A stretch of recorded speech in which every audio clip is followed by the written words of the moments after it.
Welcome in, everybody, to Betting Pros. It's time to place your bets. It is me, Joey P, Joe Pisapia, and it's week 7 in the NFL, and that means it's time to look at our favorite picks for the week. And to help us, of course, is the prop prophet, Andrew Erickson, back again. I heard tomorrow, or next week, rather, at some point, you're going to have to go to jury duty. Is this true, Erickson? How did you not get out of this? Don't they know that you're famous? I don't understand. They don't care how many followers I have on X or that I work for Betting Pros / Fantasy Pros or that I am the props prophet. They don't care. They're like, you're an American citizen, so you need to do your duty and you need to go to jury duty. So should be fun. No, but it's like weddings, jury duty, weddings, things you don't do during the NFL season. It's fall. Well, it's how you know that I'm going to be 30 years old soon. Ah, that's right. Creeping up. Joe Lisi, our guest from Sports Grid TV. Do you remember when 30 was creeping up on you? Those were the days, wasn't it, buddy? Don't even mention it, Joe. It's always a pleasure. 30 is in the rear view mirror, way in the rear view. Yeah. It's amazing. But that's okay. I think we look great.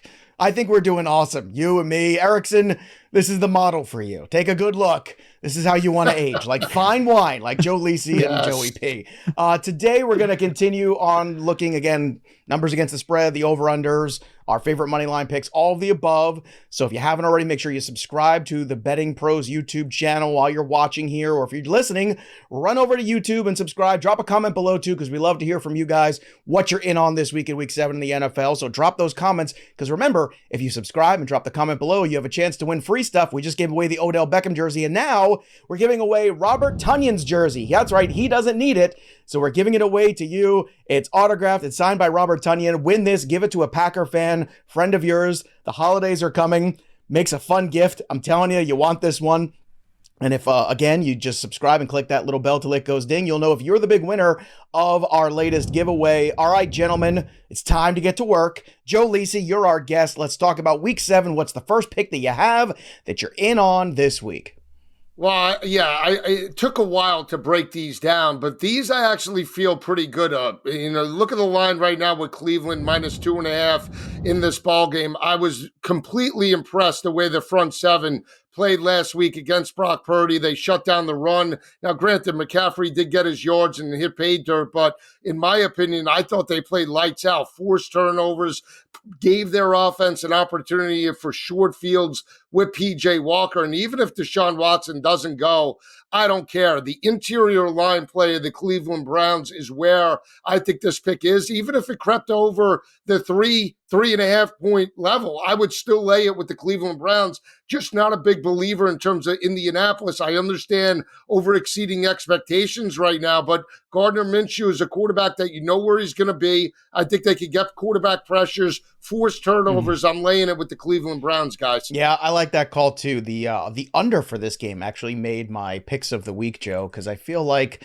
again, the Cleveland Browns defense has been so good. If Deshaun Watson doesn't play again, this could be a little bit of a drag in terms of offense, maybe on both sides of the football for both of these teams. So interesting game here, and I think you nailed it, dude. The Cleveland Browns defense is absolutely 100% for real, and that was the coming out party officially for everybody to take notice of it. Now, all of us, we recognized it. We were talking about it. But they got a real test with San Fran, and they passed with flying colors in a difficult situation, too. Andrew Erickson, Week 7's upon us. What do you have for the people? I'm back in the pack. Packers money line for me over the Denver Broncos. The Denver Broncos defense played well on Thursday night against the Chiefs, but I'm going to chalk it up to being a weird game, played on Thursday, division rivals. That's not going to be the case here in this particular matchup because Green Bay has the weapons, specifically with Christian Watson, to expose what's been killing the Broncos this year, and that's been big plays. The Chiefs don't generate big plays on offense because of the personnel they have. The Packers all year have been trying to dial up big plays. Like it's left and right, they're launching balls down the field with Jordan Love, who has the 4th highest deep ball rate in the NFL, but he has the 4th worst completion rate on those deep balls. Eventually, you're going to see some regression kick in. Christian Watson is back to a full-time role. He's fully off the injury report. And what better defense to do it again than the defense that's allowing the 2nd most explosive plays per game than the Denver Broncos. So I think that the Packers offense gets back on track to what we saw during the beginning of the season when they started out really hot. Denver's 0-6 versus the spread this year. They're 1-5 straight up. And their only win came against the Bears in a game they should have lost. So I'm going to just continue to fade the Denver Broncos. Overrated team. They've been overrated since Sean Payton got there. It's been profitable just keep betting against the Denver Broncos. That's and true. I'm going to keep doing it. So I'm going with the Packers here, who are coming off a bye week. They're healthier in their secondary, on their offensive line. I think it's a get-right spot for Green Bay. I like that you mentioned Yeah, Christian Watson because, again, he's such an explosive player. If you're in on this Packers bet here with Andrew, I think you do that little skinny parlay, that double up that we talk about sometimes of taking our favorite prop along with, a piece of the game. I think it's the Watson over on the receiving yards. And again, specifically receiving yards and not receptions, because you don't know how many looks he's going to get, but he just needs one to really make it a special moment. I mean, last week, in the last game he played, he saw 170 air yards. He had like 80% of the team's total air yards. Yeah, like, it's going to convert. I'm trying to acquire especially him against this everywhere. defense. I've sent out trades everywhere for him. I don't think I'm going to get him anywhere, but you can't fault me for trying. The other thing you should all try and do also is make sure you make all these picks count. And the way you do that is by going to bettingpros.com/NFL contest. Again, it's free to join. Gambling does not have to be legal in your state. You're just making picks, having fun, joining us. Download the BP app. Go to the community tab, join the NFL contest, and you could win a Jackson Smith and Jigba autographed jersey. That's the grand prize. Again, 5 picks a week, 100 picks on the season. But if you're saying, oh, Joe, it's the 19th of October, how can I possibly win? Well, we're still doing weekly prizes, monthly prizes, upgrades to BettingPros Premium, to Fantasy Pros Premium, and swag from our shops at both of those places. Hats, t-shirts, you name it. We've got it. So go ahead, get in there, bettingpros.com/NFL contest. Join that bad boy today. Speaking of bad boys, Joe Lisi, the bad boy of Central Jersey. We all know that. With the reputation, Thanks, Joe. the reputation precedes you, Joey. So let's go to your number 2 pick on the list for Week 7. Well, let's keep it in state then. And this game is ugly. Washington on the road against the New York Giants, right? Giants get the cover as a 15.5-point dog. Terrible decision by Tyrod Taylor, Kafka, Dable, whoever made that call at the end of the first half cost the New York Giants that ball game. But I'm not sold on Ron Rivera. I did pick the Commanders over Atlanta last week. I'm just not sold on in terms of Des Ridder. I know he broke out 2 weeks ago, a little inconsistent. I thought Sam Howell and more importantly, the defense could catch Atlanta in terms of a look-ahead spot.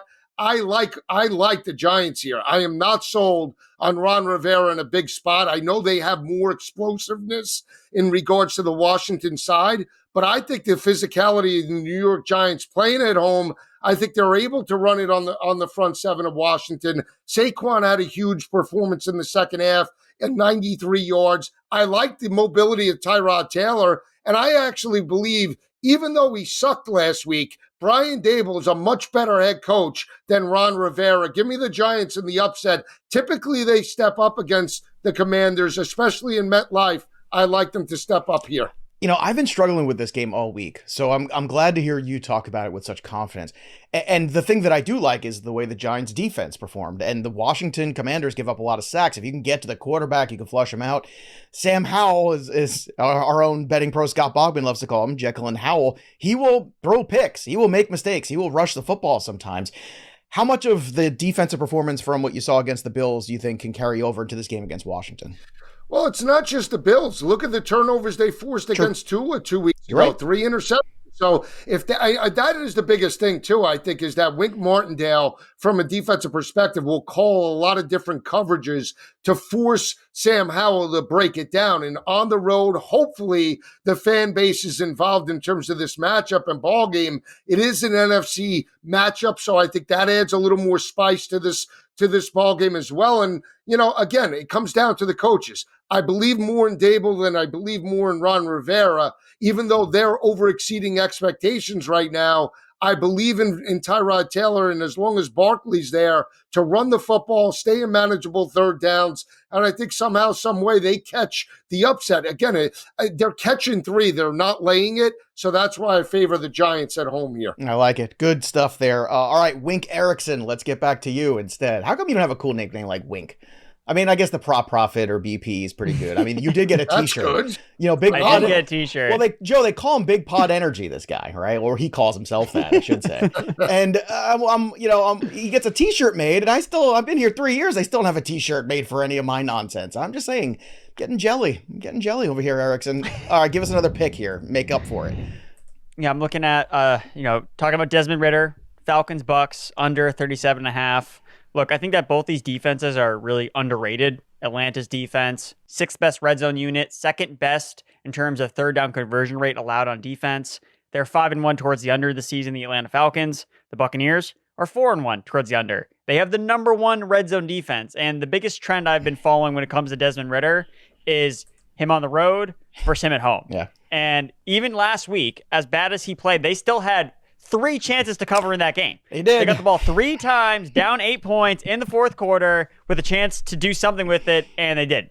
But that's the fact that Ridder does usually play better at home. He's done that at the college level. He's done it at the professional level. But now that he's on the road, hostile environment against Tampa Bay, who already has, again, the number 1 red zone defense, I have no faith that this game is going to go over 37.5, both top red zone defenses. So I'm going to take the under 37.5. This is an interesting one here too, because this is a very important in-division game. For those of us who have money on the Falcons to win this division, I can tell you we'll be rooting very heartily for the Falcons right now on Sunday. That's for sure. But you make some good points there against Desmond Ridder. Do you think, how short, I should say, is the leash for Desmond Ridder in your opinion, Erickson? I know there was a disappointing loss last week at home, but this division is still very up for grabs, very winnable. How short is that leash? Like, how many losses does it take for the Heineke chatter to really start to pick up steam? I feel like it's going to be, I feel like it's kind of long, honestly. Like, think about like Marcus Mariota last year. Like, how long did they stick with Marcus Mariota before the answer's too long. Went? But they still did it. So, right. And it was the same coaching staff. And I know in last week's game, they kept panning to Arthur Smith, and he's just like holding his head up, and he's like, "Oh my God, I can't believe my quarterback just did that again." So I'd like to think that maybe they go to Heineke at some point, but I mean, we know what Heineke is at this point. Like, he's a plucky backup that you want to start because he can get you a win or two, like get you through your quarterback being injured. He's not a long-term answer at the position. So I think that they're going to probably ride with Ridder until the wheels fall off. I realized I dropped a Welshism. I said pick up stream instead of pick up steam. So Welsh will be very proud. By the way, Welsh will be on the prop show tomorrow. Speaking of the Welsh, that's what happens when you hang out with people, who say dumb things too much. My good friend Welsh, now you start to sound and pick up your own Welshisms. This is a problem. All right, let's get back to you, Joe. Give us another pick for week 7. What do you have? Going 4 o'clock window. I'm going out west. It's a interconference game. You got Pittsburgh on the road to face off against Matt Stafford and the LA Rams. Laying 3. I like the Rams in this ball game. I mean, to me, I think it's the right side. Cooper Kupp steps up with a 100-yard performance.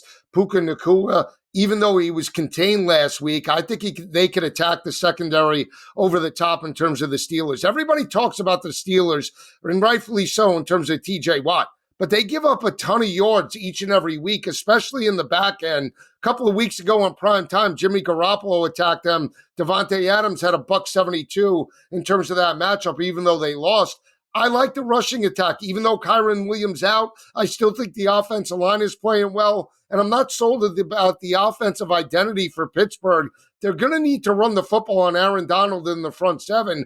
And that's where I have a concern. Right? Even though they're coming out of a bye week, Najee Harris, Jalen Warren, a little bit inconsistent. That offensive line hasn't been there. And the LA Rams secondary is basically holding opposing offenses and quarterbacks to right around 215 passing yards per game. If they put them into long third downs, I think that favors the defense. I love LA. This is one of my better picks. Maybe I'm wrong, but I like the Rams at home Saturday afternoon. I like the Rams at home too. I know they're getting Deontay Johnson back on the side of the Pittsburgh Steelers, but I'm with you, Joe, which is you've been able to throw on this team all day long. And with the injuries they've had at the running back position, I think that's all the Rams can do and want to do.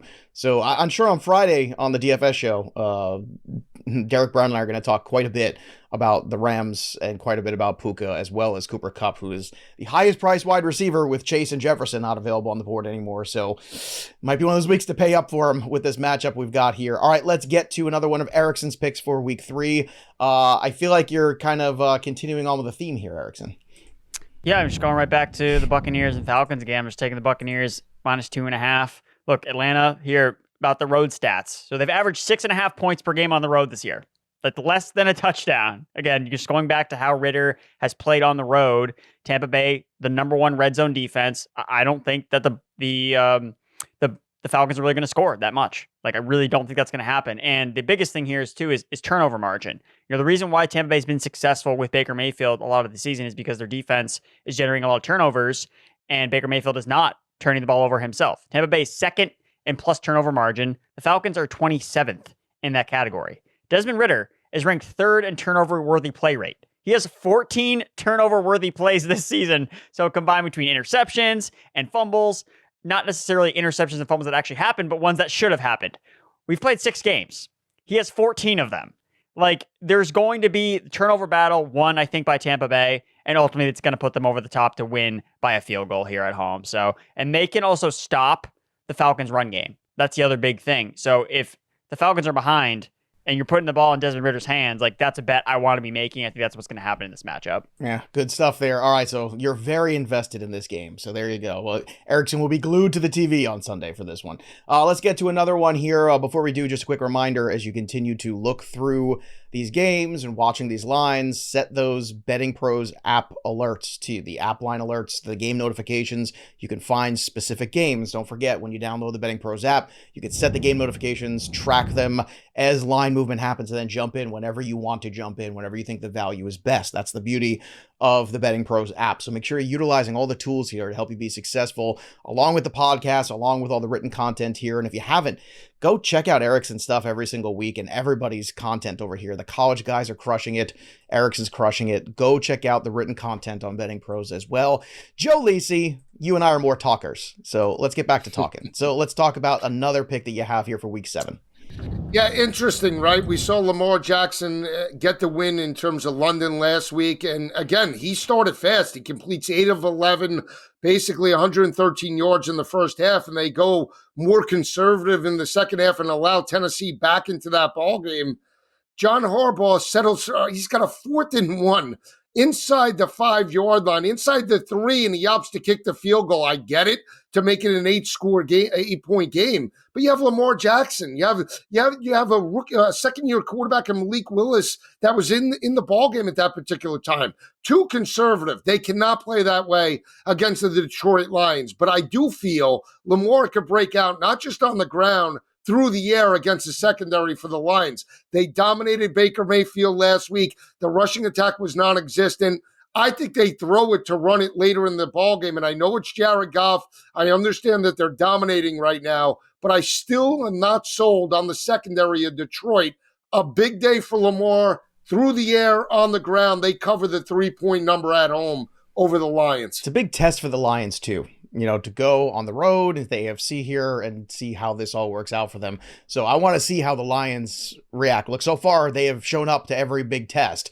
So that's good, but this is another one here. And not that I'm giving Baltimore too much credit, but Erickson, your next pick is also in this same Detroit-Baltimore game. Yeah, I actually like the over in this game at 42.5. Now, it feels weird to be talking overs in a sea of where unders are hitting at an unsustainable rate, but I'm just looking at betting on 2 quarterbacks that I think are playing some of their top ball right now. So I agree that Lamar Jackson is set up really well here against a suspect Detroit secondary, but I also think that the Lions can have a lot of success on offense as well. They have the number 1 pass blocking unit per PFF. The Ravens have the 4th worst pass rush. Like, they're going to have time to throw the football, and that's where Jared Goff has been so good this year because he has time in the pocket. You give him time and not playing in cold weather, and he's going to dice you up. They couldn't run the ball at all last week against the Buccaneers, and what did Jared Goff do? He threw for 340 passing yards, and they were one-dimensional. He was still able to get it done with backup running backs. So I think that this offense is going to be effective because I think the Ravens' defense is overrated. Look at who they've played. They've played 2 rookie quarterbacks making their first starts, an injured Joe Burrow, Gardner Minshew, Kenny Pickett, and Ryan Tannehill / Malik Willis. I was going to say, and then last week they did the same thing. It's like you only had Ryan Tannehill for 3 quarters. They have played nobody that's worthy of being tested. And the only game that's gone over for them was against Joe Burrow, the best quarterback they have faced, and he wasn't even at 100%. So I think, again, at 42.5, just betting on 2 quarterbacks that are playing super well, I like the over in this spot. All right, good argument there for the over. So another game here along with that Bucs-Falcons matchup. Ravens-Lions got a lot of action, a lot of heat on it this week. So let's get to the last ones here on the list for the gentlemen for week 7, the NFL. Joe Lisi, take it away. Yeah, I'm going maybe old school, and I'm going contrarian. I'm going over Buffalo and New England, and I get it. New England's offense is absolutely atrocious. I was actually on them catching 3.5 last week. The sack absolutely killed me with Mac Jones. But here's the thing. They took 8 minutes, guys, to score on a touchdown in the fourth quarter, right? They went 60 yards in basically 8.5 minutes. That's how pathetic they were. They cannot do that in terms of this ball game. If they're going to try to old school it the way the Giants did on Sunday night, if I'm Buffalo, I want to push tempo. I sort of believe that Buffalo played down to the New York Giants and allowing the Giants to dictate that type of game with the rushing attack of Tyrod Taylor and Saquon Barkley. I don't think it happens this week. They got pushed to the limit by the Giants. They goal line stand, last play of the game. They have a beatable opponent that they dominate in recent years. If they jump up 14-0, it's lights out. I don't think they stop, especially laying 8.5, especially a divisional opponent. I think Josh Allen breaks out. They could potentially get the 40.5 on their own. Yes. I think it's over the 40.5 in this ballgame. I'm so glad you said that. That's exact. I was like, well, I guess the score is 40-3. Like, I feel like that's the score here. And you're 100% right. They are going to push it. And that's what they've done historically, is beat up on the Patriots now that they can. And they should. For all those years that the Patriots used to beat up on them, it makes perfect sense. Erickson and I, being Patriots fans, we accept this fate already. I made money again last week on the Raiders, as I have every single week betting against the Patriots. And I'm going to continue to do that this week also. The fascinating thing here, Joe, I also think people are overrating a little bit too much what happened in that Giants game, because I also think when Damian Harris went down with that injury, I think that took a lot of air out of that bubble for them. There was, shades of that tragic situation last year with Damar Hamlin. I think the whole air went out of that team for a long while. They got it pumped back up just in time to pull that game out, luckily for them. But I think that is not going to be the case when they go to New England this week. Erickson, let's close things out here strong. What do you have here for the people for your final peek of week 7? I'm just ready to watch the offensive fireworks on Sunday Night Football. So I'm betting the over. Eagles-Dolphins over 51.5 points. Look, so Miami's one of the few teams this year that's actually been hitting their over. So they're 4-2 towards the over. The two games that have not hit the over with the Dolphins have been when they've played the two worst offenses in the NFL between the Giants and the Patriots. That is what stopped the Dolphins from hitting overs in every single game this year.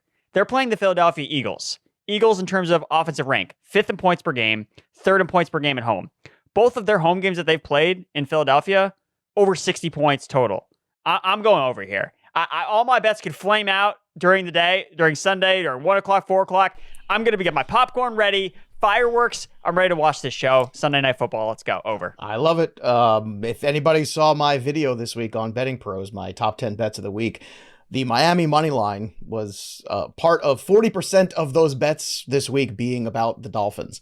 And Joe, the point I'm making, everybody, is if they go into Philadelphia, beat a team on the road in the Eagles that went to the Super Bowl last year, and beat them convincingly, all these numbers, like Tua for MVP, which is a plus 350 on BettingPros, Tyreek Hill, that's still in plus money, barely a plus 150 for AP Player of the Year, Mike McDaniel at plus 300 for Coach of the Year.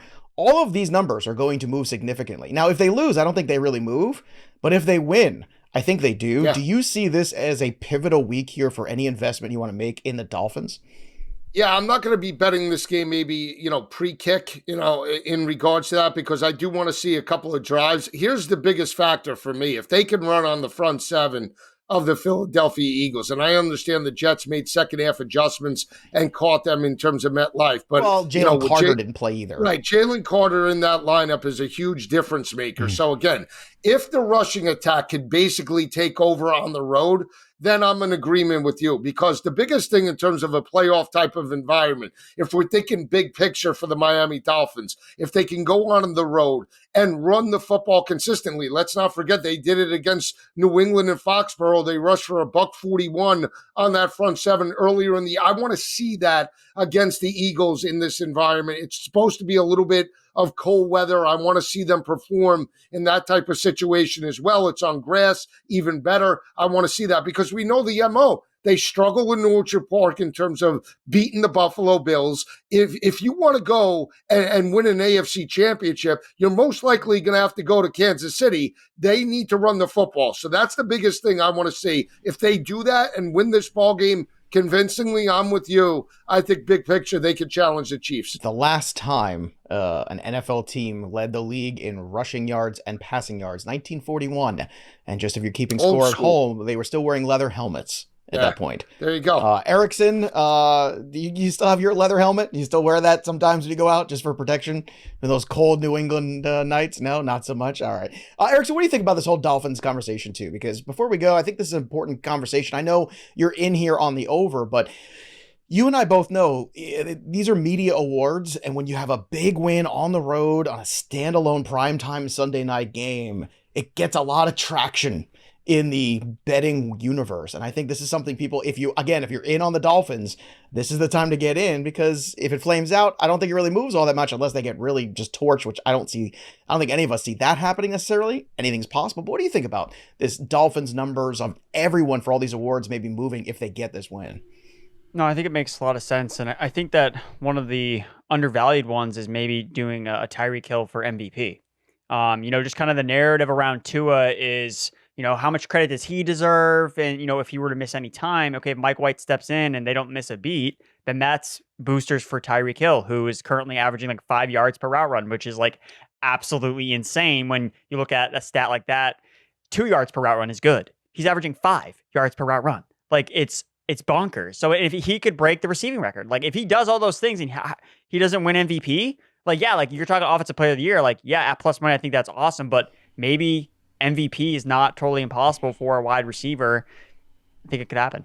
Right now, the best odds you can get on Tyreek Hill, plus 5,000. I'm looking at it right now on BettingPros. So, it's out there, folks. It's out there, and it's interesting. You're getting plus 4,000, I see, on DraftKings and on FanDuel. It's already down to plus 3,000 on Caesars. I say down to plus 3,000, but Erickson makes a great point. And I also wonder, as the media who votes for these awards, gentlemen, starts to get a little younger, if they start to change their whole, it can only be a quarterback award. And I think that's something to watch, not just this year, but in the years ahead, as things start to evolve. Just like, in the baseball world, the writers who voted for awards, things evolved. Remember when Felix Hernandez won the Cy Young, what do you have, 13 wins, I think, that year, or something ridiculous like that? People looked past it, looked to the secondary numbers, but that took a long time to get there. People loved wins. So ever evolving. That's what we're trying to do here. We're trying to help you win money. Joe Lisi is always a big help in that regard. Go follow him on X at Go4the2. Check him out on Sports Grid TV every Saturday, every Sunday. He's doing college football. He's doing pro football today on Sundays after my show on Sports Grid at 10 a.m. Eastern. Go check him out there. Joe, when do you sleep? Honestly, just a little bit on Saturday night? No. Saturday night a little. Sunday night actually is my biggest sleep night after the Sunday night game. There you go. I get a little R&R to catch up for Monday Night Football, guys. Sleep in on Monday. All right, everybody, make sure you download that BettingPros app. Drop the comments below. Let us know what you are in on this week. Join the NFL contest at bettingpros.com/NFL contests. And again, click that bell for notifications so you know every time a piece of content drops here on the Betting Pros YouTube channel. That'll do it for us. But the story of the game goes on. For Joe Lisi and Andrew Erickson, I'm Joey P. We'll see you next time, kids.